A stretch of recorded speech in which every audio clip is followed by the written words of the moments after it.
Welcome to All Things Retreat Podcast. I'm Holly Porter, your host and CEO of Retreat R&R.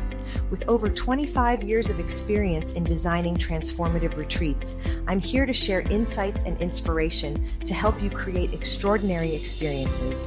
Whether you're a pro or just starting out, you'll find valuable ideas here. Enjoy the ride. Let's dive in.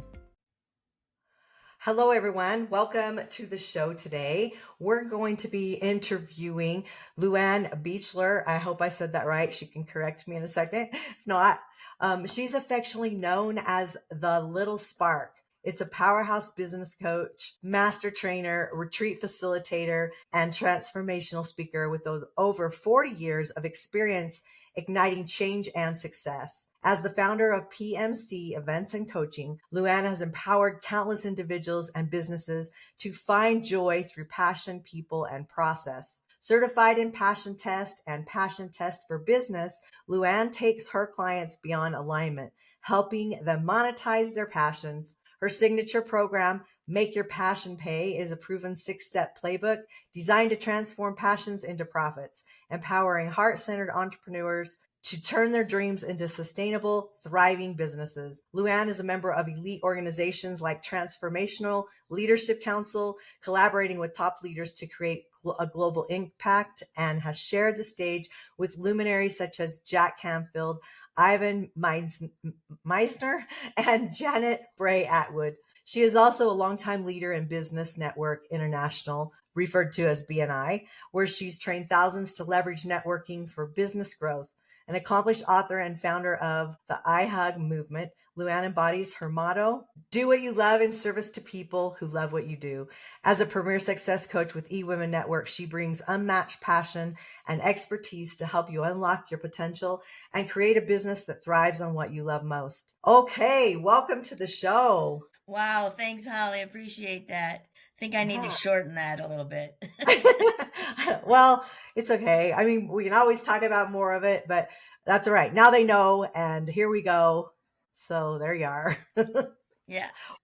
We're happy to have you here today, and we're going to have a little discussion about retreats. You are a retreat leader on top of all of the other things that we mentioned. So let's talk about, first of all, how you got started doing retreats. So, first of all, my background before I got into the coaching arena and facilitating retreats was in the hospitality industry. So I have a lot of experience in hotel and restaurants and so forth. And it's just part of my nature. But after I started my business for a few years, I felt like I was in this all by myself. Anybody else? Right? Ever feel like you're all alone, all by yourself? And so I gathered a group of my friends and I said, let's do a women's retreat. We're all struggling with similar things, and let's let our hair down, leave the makeup at home, and just gather and share each of our expertise with each other, right? We each have a skill set to share, and that's how it began. And I'll never forget that after the first retreat, the women showed up because they were my friends. And then afterwards they said, oh, we get it. We get now what your vision was, LuAnn.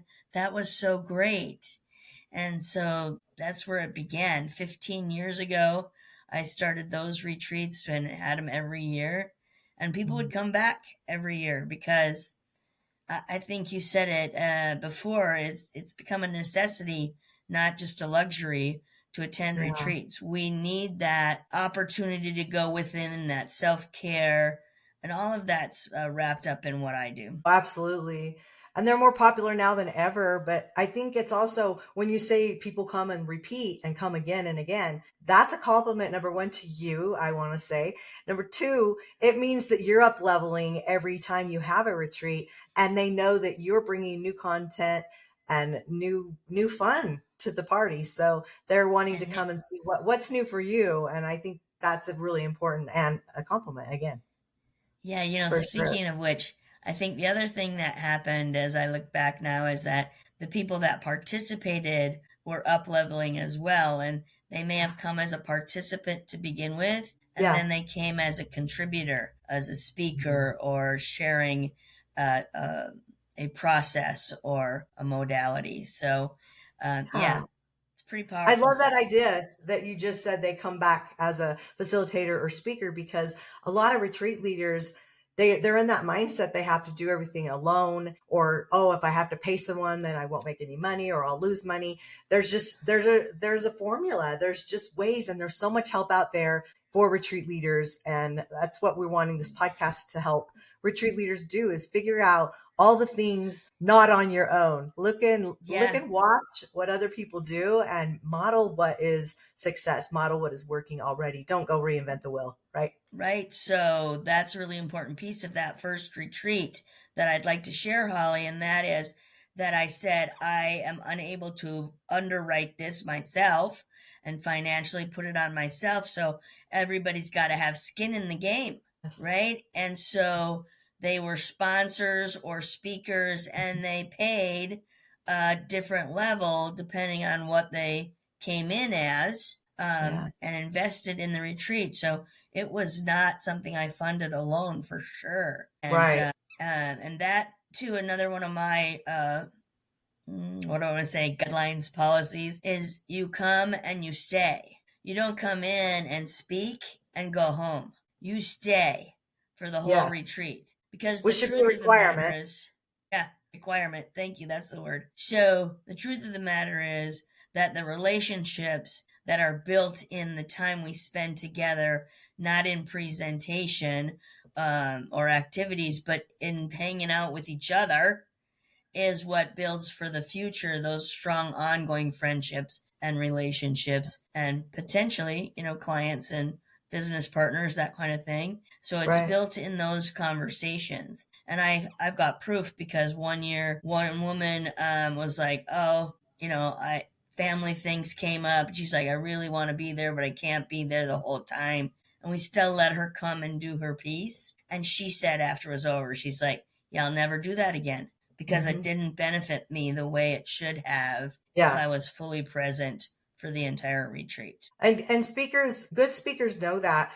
Even talking about events, not just retreats. When you go to an event and you're a speaker, you need to be in the room. Don't be trying to grab people and take them away from the retreat so they can come out and you can do business with them in the hallway. I don't feel like that's Yes. respectful to the retreat leader or event producer either, because Agreed. that's not, there's time for that. And I think when you just come and want to suck the energy out, it just isn't a good alignment. And so good Yeah. speakers know how to do that correctly. And yeah, they're busy, and 3 day events, it's challenging, but at least if you're going to like a 3 day event, a 3 day retreat, commit to one full day. If you're going to do that, Yeah. just be there and be present while you're there, Yeah. and things will change dramatically. I agree. Yeah. What's a So, tip that you could give our listeners that are, maybe we have some that are already doing retreats that listen to the podcast, and then we have newbies, right. wannabes, whatever you want to call them. Like, what would be a great tip for someone that is in that space, that they want to host a retreat, they've been thinking about it, they just haven't pulled the trigger? Right. So, again, never feel like you have to do it alone. Mhm. Put together a collaboration of people that can do it together.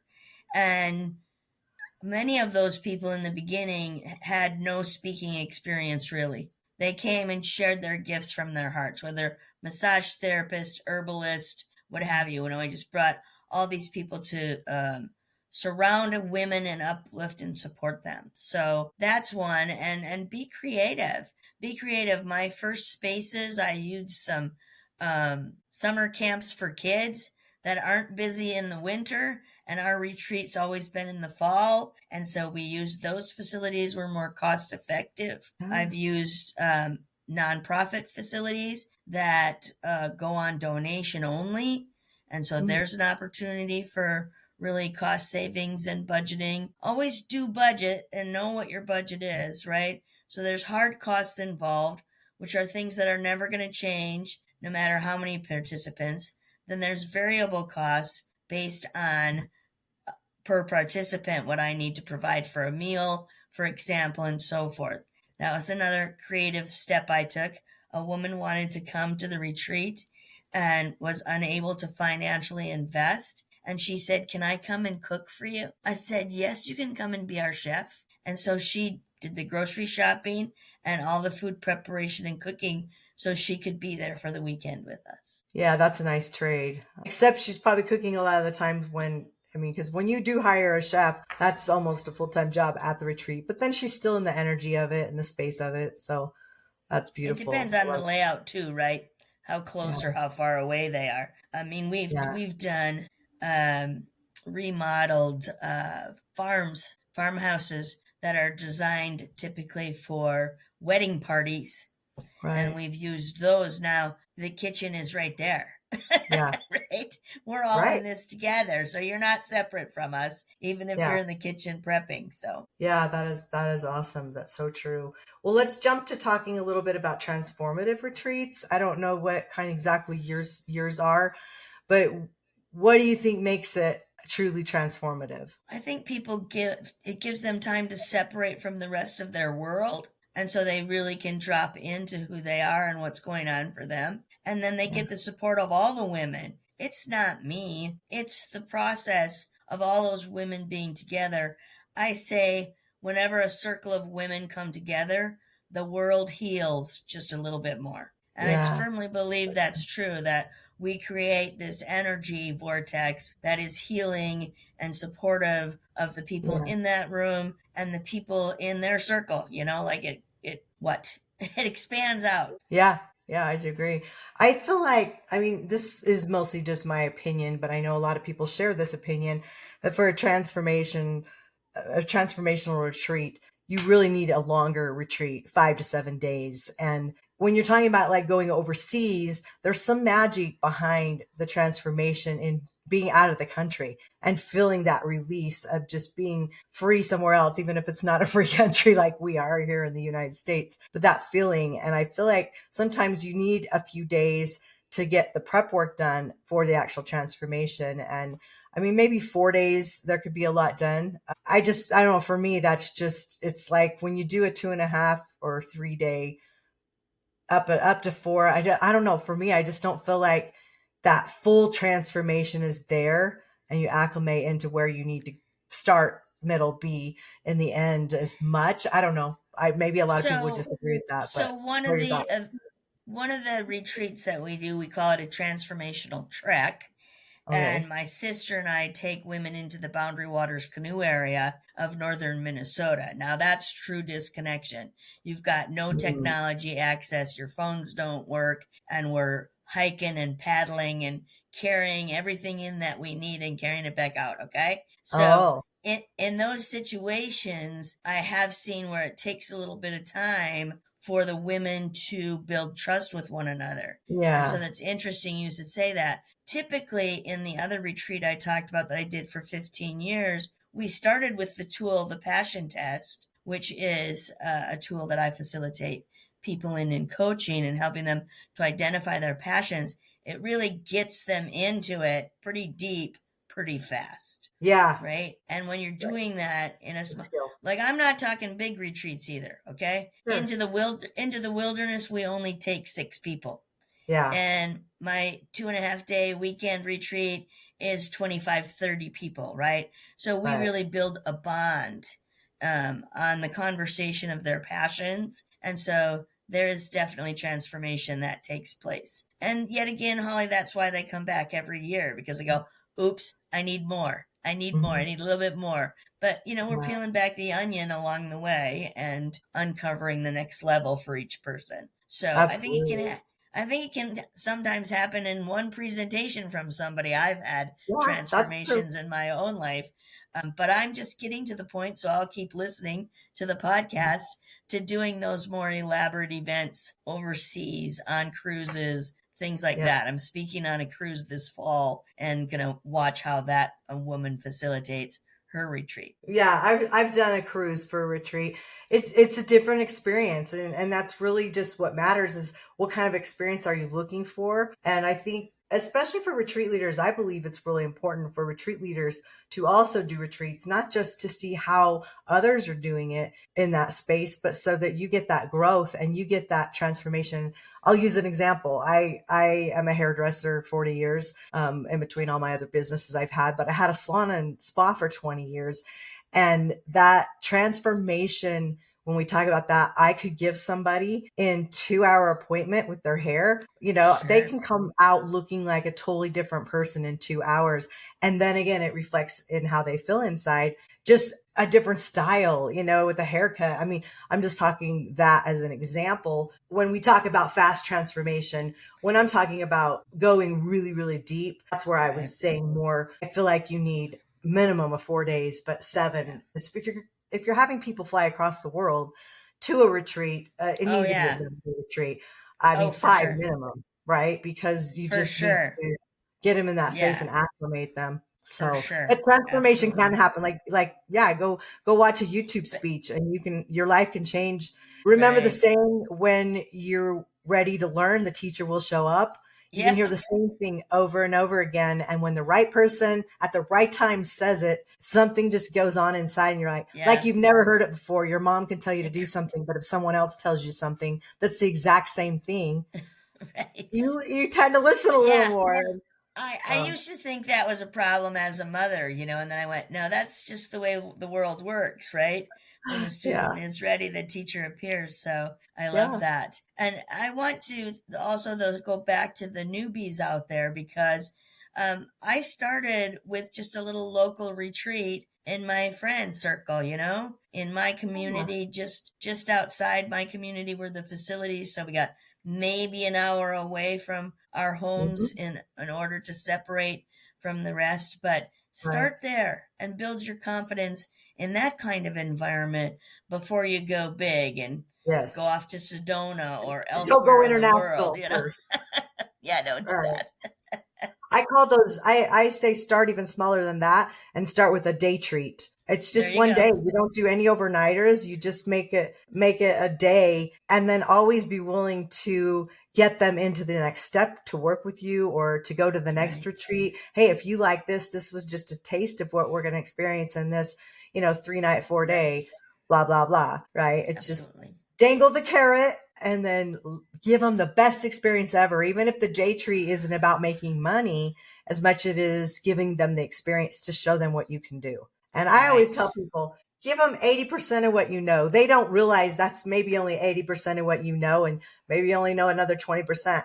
Information is a plethora out there. You can go to YouTube University and learn anything you want, chat GPT, learn anything you want. But just give and serve, and people will just keep coming back, because as you up level, you're going to help up level them, like we said. That is the key though to retreats. You're right. You can go on YouTube, you can go on ChatGPT, and guess what? You still feel like you're doing it all by yourself, right? And so when I went to my girlfriends, that's what I told them. I said, "Look, I need your support. I need your help. I need other women around me to remember I'm not out here by myself." And Yeah, that's truly, I had all kinds of transformational ideas from that first retreat of what they would walk out with. And when I asked them why they came back the next year, it was friendship, mm. camaraderie, support from other amazing women, Community. Yeah, community. It was the simple things. It wasn't the major transformation. It's like, I just need that support. And that's why we have in person retreats. And yeah. that's why they're so important to us. So I'm curious, what your thoughts are on this. When we talk about women feeling safe at a retreat, but you're doing a 3 day retreat, for instance, okay, and you want to see, some growth, you want to see some progress. It's not just a fun, relaxing, get massages type retreat.